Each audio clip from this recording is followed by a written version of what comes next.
ఈ రోజు మనం ఒక ఇంపార్టెంట్ టాపిక్ డిస్కస్ చేయబోతున్నాం అనమాట.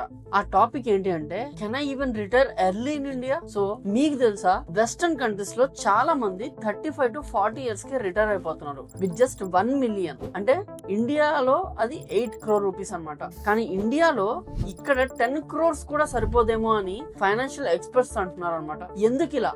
Let's find out. మీలో చాలా మంది అనుకుని ఉంటారు, ఆఫీస్ లో లాస్ట్ డే చేసి పీస్ఫుల్ గా రిటైర్ అవ్వాలి అని. అది కూడా యంగ్ ఏజ్ లోనే, అంటే మేబీ 40s లో అనుకోవచ్చు అనమాట. అయితే ఈ వీడియో మొత్తం చూడండి, ఎందుకంటే మీరు రిటైర్మెంట్ కోసం టార్గెట్ చేస్తున్న అమౌంట్ చాలా తక్కువ అని మీకు అనిపిస్తుంది. సో ఇప్పుడు ఇండియాలో ట్రెండింగ్ వర్డ్ ఏంటి అంటే ఫైర్.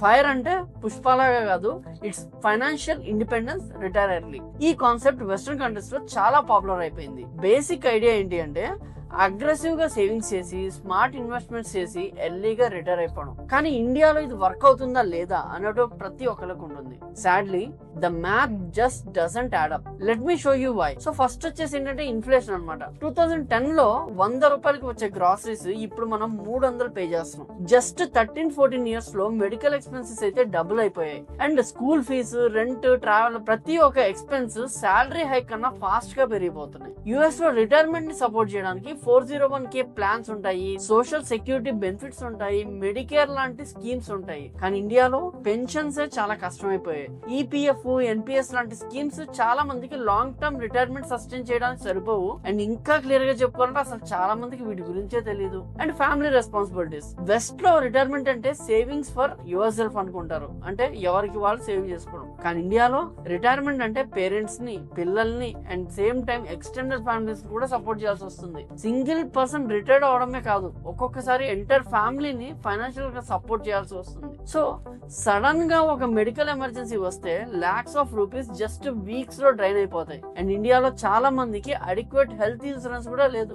ద హాష్ రియాలిటీ ఏంటి అంటే, serious health issues can completely demolish your retirement plans అనమాట. అసలు నిజంగా ఇండియాలో రిటైర్ అవడానికి ఎంత మనీ కావాలి?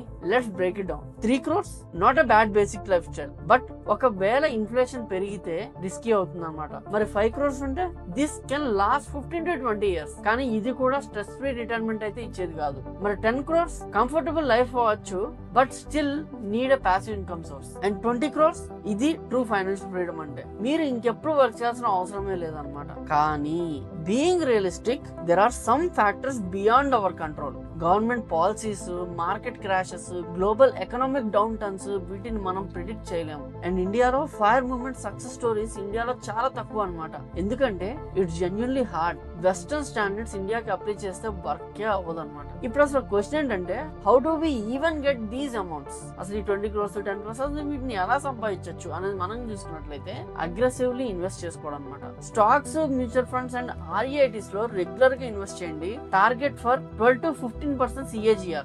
CAGR అంటే కాంపౌండ్ యాన్యువల్ గ్రోత్ రేట్ అనమాట. సో ఓవర్ ది డికేట్స్ మీరు ఎక్కువ రిటర్న్స్ పొందొచ్చు అనమాట. దీన్ని మ్యాజిక్ ఆఫ్ కాంపౌండింగ్ పవర్ అంటారు. For example, if you invest 20,000 per month with 14% returns, 30 years లో అప్రాక్సిమేట్ గా 11.11 crores దాకా బిల్డ్ చేసుకోగలరు. Imagine if you increase your investments as per your income gross. ఒకవేళ మీరు 10,000 per month 14% ఇంట్రెస్ట్ కి invest చేస్తే 30 years లో అప్రాక్సిమేట్లీ 5.56 crores దాకా బిల్డ్ చేసుకోగలరు. And if you invest just 5,000 per month with 14% returns, 30 years లో అప్రాక్సిమేట్లీ 2.78 crores దాకా build చేసుకోగలరు. అంటే మీ ఇన్కమ్ ని బట్టి ఇలా ఇన్వెస్ట్ చేసుకుంటే ఒక రియలిస్టిక్ ప్లానింగ్ తో ముందుకు వెళ్ళొచ్చు అనమాట. మిగతావన్నీ కూడా మీ లైఫ్ స్టైల్స్, మీ గోల్స్ మీద డిపెండ్ అయి ఉంటుంది. నేను చెప్పానో ఎవరో చెప్పారనో కాదు, according to your goals strategise చేసుకోండి. ఎలా అంటారా?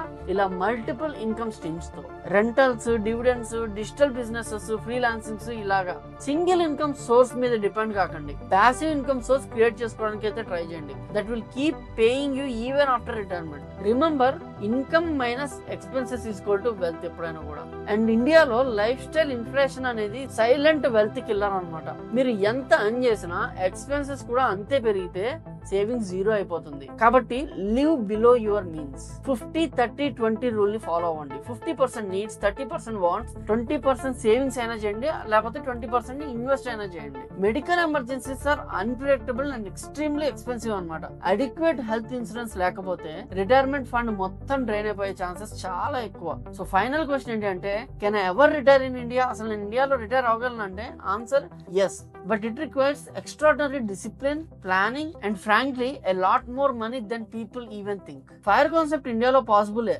కానీ రియలిస్టిక్ గోల్స్ తో ప్లాన్ చేయాలి. మేబీ 40s లో రిటైర్ కావడానికి 20 crores టార్గెట్ పెట్టుకోవాలి. Are partial retirement with some passive income అయినా మీరు అడ్జస్ట్ అవడానికి ట్రై చేయాలి. మీరు ఈ టాపిక్ గురించి ఏమనుకుంటున్నారో కామెంట్స్ లో చెప్పండి. మీరు ఎవరైనా ఫైర్ జర్నీలో ఉన్నారా? Share your experience and don't forget to like, share and subscribe for more financial information.